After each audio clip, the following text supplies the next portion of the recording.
ಇನ್ನು ಕಾಂಗ್ರೆಸ್ನಲ್ಲಿ ಕುರ್ಚಿ ಕಿತ್ತಾಟ ತೀವ್ರಗೊಂಡಿದೆ. ಪವರ್ ಶೇರಿಂಗ್ ಬಗ್ಗೆ ಚರ್ಚೆ ಜೋರಾಗಿ ನಡೀತಾ ಇರುತ್ತಲೇ ಎಐಸಿ ಅಧ್ಯಕ್ಷ ಮಲ್ಲಿಕಾರ್ಜುನ್ ಖರ್ಗೆ ಅವರು ಡಿಸಿಎಂ ಡಿಕೆ ಶಿವಕುಮಾರ್ ಹೋಗಿ ಭೇಟಿ ಮಾಡಿಬಿಟ್ರು. ಈ ಸಂದರ್ಭದಲ್ಲಿ ಪವರ್ ಶೇರಿಂಗ್ ಬಗ್ಗೆಯೇ ಮಾತುಕತೆ ನಡೆದಿದೆ ಅಂತಿದ್ದಾರೆ. ಅದೇ ಡಿಸಿಎಂ ಡಿಕೆ ಶಿವಕುಮಾರ್ ಏನು ಹೇಳಿಲ್ಲ. ಈ ಬೆನ್ನಲ್ಲೇ ಸಿಎಂ ಸಿದ್ದರಾಮಯ್ಯ ಅವರ ಆಪ್ತೇಷ್ಟ ಸಚಿವ ಎಚ್.ಸಿ. ಮಹದೇವಪ್ಪ ಕೂಡ ಖರ್ಗೆ ಅವರನ್ನ ಭೇಟಿ ಮಾಡಿ ಬಂದಿದ್ದಾರೆ. ಈ ಮಧ್ಯೆ ಡಿಕೆ ಶಿವಕುಮಾರ್ ಸಿಎಂ ಆಗ್ತಾರೆ, ಇದು ಪೂರ್ವ ನಿಶ್ಚಿತ ವಿಚಾರ ಅಂತೆಲ್ಲ ವೀರಪ್ಪ ಮೊಯ್ಲಿ ಹೇಳಿದ್ರಲ್ಲ, ಅವರಿಗೆ ಸ್ವಲ್ಪ ಬದಲಾಯಿಸಿಕೊಂಡಿದ್ದಾರೆ. ಏನು ಅಂದ್ರೆ ಡಿಕೆ ಶಿವಕುಮಾರ್ ಸಿಎಂ ಆಗೋದನ್ನ ತಪ್ಪಿಸೋಕೆ ಯಾರಿಂದಲೂ ಸಾಧ್ಯ ಇಲ್ಲ ಅನ್ನೋ ಮಾತಿಗೆ ಈಗಲೂ ಬದ್ಧ. ಆದ್ರೆ ಸಿದ್ದರಾಮಯ್ಯನವ್ರನ್ನ ಇಳಿಸಿ ಅವ್ರು ಆಗ್ತಾರೆ ಅನ್ನೋ ಅರ್ಥದಲ್ಲಿ ನಾನು ಹೇಳಿಲ್ಲ ರೀ, ಪವರ್ ಶೇರಿಂಗ್ ಬಗ್ಗೆ ನಂಗೆ ಏನೂ ಗೊತ್ತಿಲ್ಲ ಅಂತ ಸ್ಪಷ್ಟನೆ ಕೊಟ್ಟಿದ್ದಾರೆ. ಇನ್ನು ಸಚಿವ ಕೆ.ಎನ್. ರಾಜಣ್ಣ ಹುಡುಕೊಂಡು ಅವರ ಕಚೇರಿಗೆ ಡಿಸಿಎಂ ಡಿಕೆ ಶಿವಕುಮಾರ್ ಪಾಪ ಹೋದ್ರು ಇವತ್ತು ಸಿಎಂ ಸೂಚನೆ ಮೇರೆಗೆ ಅಪೆಕ್ಸ್ ಬ್ಯಾಂಕ್ ಅಧ್ಯಕ್ಷರ ಬದಲಾವಣೆ ವಿಚಾರದಲ್ಲಿ.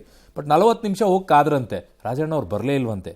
ಬಟ್ ಯಾಕೆ ಅಂತಂದ್ರೆ ಬಿಜೆಪಿ ಶಾಸಕ ಬೆಳ್ಳಿ ಪ್ರಕಾಶ್ರನ್ನ ಅಧ್ಯಕ್ಷ ಸ್ಥಾನದ ಕೆಳಗಿಳಿಸೋಕೆ ರಾಜಣ್ಣ ಅವ್ರಿಗೆ ಇಷ್ಟ ಇಲ್ಲ ಅಂತ ಸಿಗ್ತಾ ಇರುವಂತ ಮಾಹಿತಿ. ನಾನು ಮಲ್ಲಿಕಾರ್ಜುನ್ ಖರ್ಗೆನ್ ಭೇಟಿ ಮಾಡಿದೆ, ಇನ್ಯಾರು ನಾನು ಬಿಜೆಪಿ ಆಫೀಸ್ಗೆ ಹೋಗಿ ಭೇಟಿ ಮಾಡಲ? ಅರ್ಥ ಯಾರು ಬೇಕಾದ್ರೂ ಮಾಡ್ಕೊಳ್ಳಿ, ಸಾವಿರ ಚರ್ಚೆ ಮಾಡಲಿ, ಏನು ಬೇಕಾದ್ರೂ ಮಾಡಲಿ. ನಾನು ಆ ಹಿನ್ನೆಲೆಯಲ್ಲಿ ಮಾತನಾಡಿದ್ದಿಲ್ಲ. ಯಾಕಂತ ಹೇಳಿದ್ರೆ ಪವರ್ ಶೇರಿಂಗ್ ಅಗ್ರಿಮೆಂಟ್ ಆಗಿದೆ ಇಲ್ಲವೋ ಅಂತೇಳಿ ನಮ್ಗೆ ಗೊತ್ತಿಲ್ಲ. ಮುಖ್ಯಮಂತ್ರಿ ಆಗಲಿಕ್ಕೆ ಎಲ್ಲ ಅರ್ಹತೆ ಇದೆ, ಪಕ್ಷವನ್ನು ಚೆನ್ನಾಗಿ ಸಂಘಟನೆ ಮಾಡಿದ್ದೀರಿ, ಅದರಿಂದ ಇದರ ಬಗ್ಗೆ ಆತಂಕ. ಅವರಿಗೆ ಸ್ವಲ್ಪ ಆರೋಗ್ಯ ಹೆಚ್ಚು ಕಮ್ಮಿ ಆಯಿತು ಅಂತ ಅಂದ್ಬಿಟ್ಟು ಅವರೆಲ್ಲ ಹೋಗಿದ್ದಾರೆ ಅಂತ ಅಸೆಂಬ್ಲಿಲಿ ಇದ್ರು ಅಂತ ಹೇಳ್ತಾ ಇದ್ದಾರೆ. ಕೆಲವು ಟೈಮಲ್ಲಿ ನಮಗೆಲ್ಲ ವಯಸ್ಸಿಗೆ ನನಗೂ ಈಗ ಇವೆಲ್ಲ ನೋವು ಬಂದ್ಬಿಟ್ಟಿದೆ. ಟೈಮಲ್ಲಿ ಏನೋ ಇರ್ತದಷ್ಟೇ. ನಾಳೆ ಅದನ್ನ ಮಾತಾಡ್ತೀನಿ ಅವ್ರ ಹತ್ರ. ಏನ್ ಕೂತಲ್ಲ, is my leader, senior leader, ಎಲ್ಲ ಅಪೆಕ್ಸ್ ಬ್ಯಾಂಕ್ ಉಳಿ.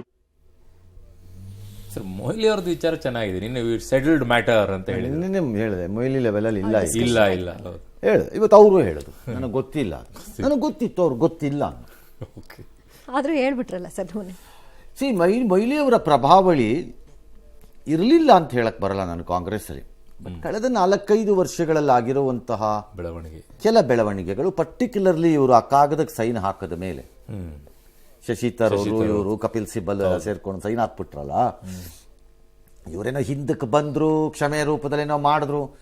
ಆದರೂ ಕಾಂಗ್ರೆಸ್ ಅದನ್ನು ಪೂರ್ಣವಾಗಿ ಒಪ್ಪದೆ ಅಂತ ಕಾಣಿಸಿಲ್ಲ. ಆಮೇಲೆ ಮೊನ್ನೆ ಲೋಕಸಭಾಲ್ ಟಿಕೆಟ್ ಕೈ ಎತ್ಬಿಟ್ರು.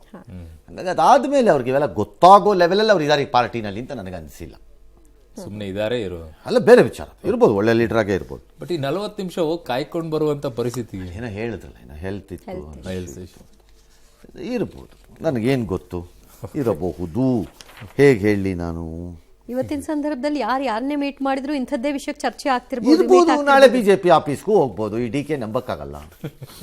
ಯಾಕೆ ಹೋದ್ರಿಂದ ಏನು ಓಲೆ ಬರ್ದ ಏನಿದು, ಅವ್ರು ಏನೋ ಅವ್ರ ರೋಡಿನ ಪ್ರಾಬ್ಲಮ್ ಎಲ್ಲ ಬಂದು ಹೇಳಿದ್ರು, ಕೇಳಕ್ ಹೋಗಿ ನಮ್ಮ ಪಾರ್ಟಿದೆಲ್ಲ ಭಾಳ ಕಷ್ಟ ಆಗತ್ತೆ ನೋಡಿ, ಬಿಲ್ಡಿಂಗಲ್ಲಿ ಹಿಂಗೆ ಮಾಡ್ತಾ ಇದ್ದಾರೆ, ಇದೆಲ್ಲ ಅಕ್ಕಪಕ್ಕದ ಏನೋ ಆಗ್ತಾ ಇದೆ. ಹೋಗಿ ನೋಡಿದೆ ಎಲ್ಲ ಬಿಲ್ಡಿಂಗ್ ಟೈಪ್. ಮಿನಿಸ್ಟರ್ ಅಲ್ಲ ನಾನು, ಹೋಗಿದ್ದೆ. ಬಿಜೆಪಿ ಸೇರ್ಕೊಂಬಿಟ್ನಾ ಹೇಳ್ಬೋದು ನಾನು ಅಂತ ಅನ್ಬೋದು. D K is capable of talking all this. ಯಾರು ನಿರ್ಬಂಧಿಸೋಕೆ ಸಾಧ್ಯ ಚಾನ್ಸೇ ಇಲ್ಲ. If anyone thinks I can predict D K, they are wrong. Simple, including Congress.